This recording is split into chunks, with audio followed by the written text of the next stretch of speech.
Good morning, I'm Kathleen Pate and this is my Alabama farm life, and I'm going to make barbecue sauce today.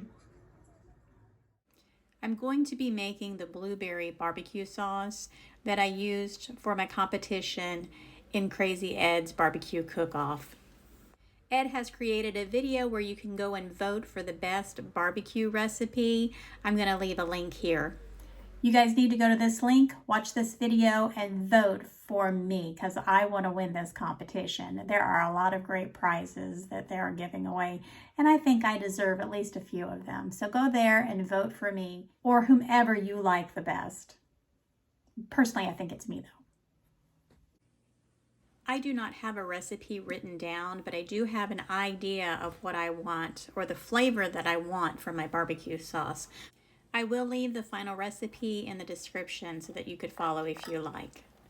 I wanted some texture to my sauce, so I diced up a medium-sized red onion and sauteed it in olive oil. I thought about using garlic salt to flavor my barbecue sauce, but we had cloves of garlic, so I grabbed a large one, chopped it up, and added it to the onions to saute with them.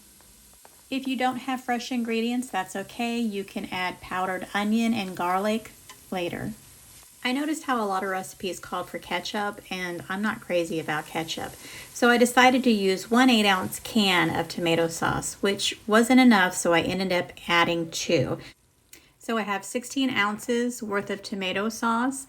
And instead of using fresh berries, I decided to use my jam that I made previously. So I'm going to add a pint or 2 half pints of the blueberry jalapeno jam that I made earlier this year.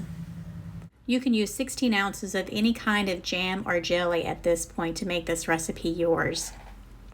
At this point, I've turned the heat down to a medium temperature and I'm incorporating the jam into the tomatoes. I want my sauce to be a little thick, so I'm going to add a 6-ounce can of tomato paste to the recipe. I'm going to stir it in real good and let it simmer for a few minutes so it's fully blended. The flavors that I'm adding to the next part of this recipe can be totally adjusted to your own taste.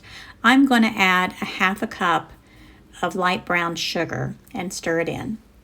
This is going to be a sweet sauce, but I wanted to add a little bit of vinegar to give it some zing. I tasted my sauce each time I added vinegar to the sauce. I ended up using just about 1/4 cup of vinegar. That amount of acid was perfect for me, but it was still missing something. I added salt and pepper and seasoned it to taste. A lot of recipes called for Worcestershire sauce, so I pulled it out of the refrigerator and I gave it 3 really good splashes for flavor. I finally found the perfect flavor and I'm going to let it simmer for a little bit and then I'm going to can it. My jars are clean and sterilized and they're still warm and ready to go.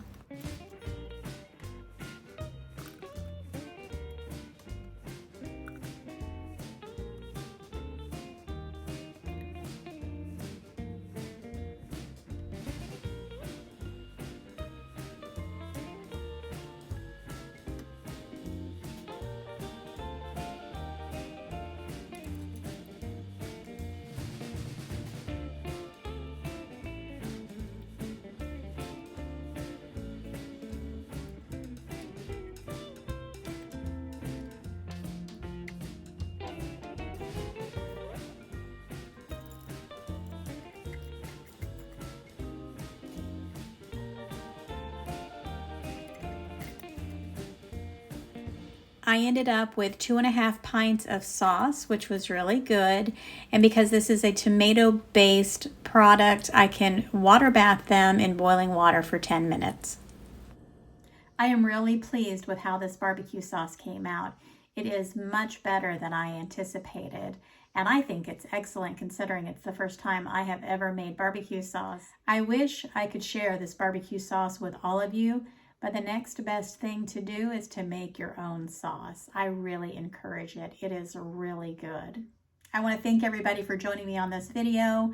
Remember to be kind to each other and love one another. You guys have a great day.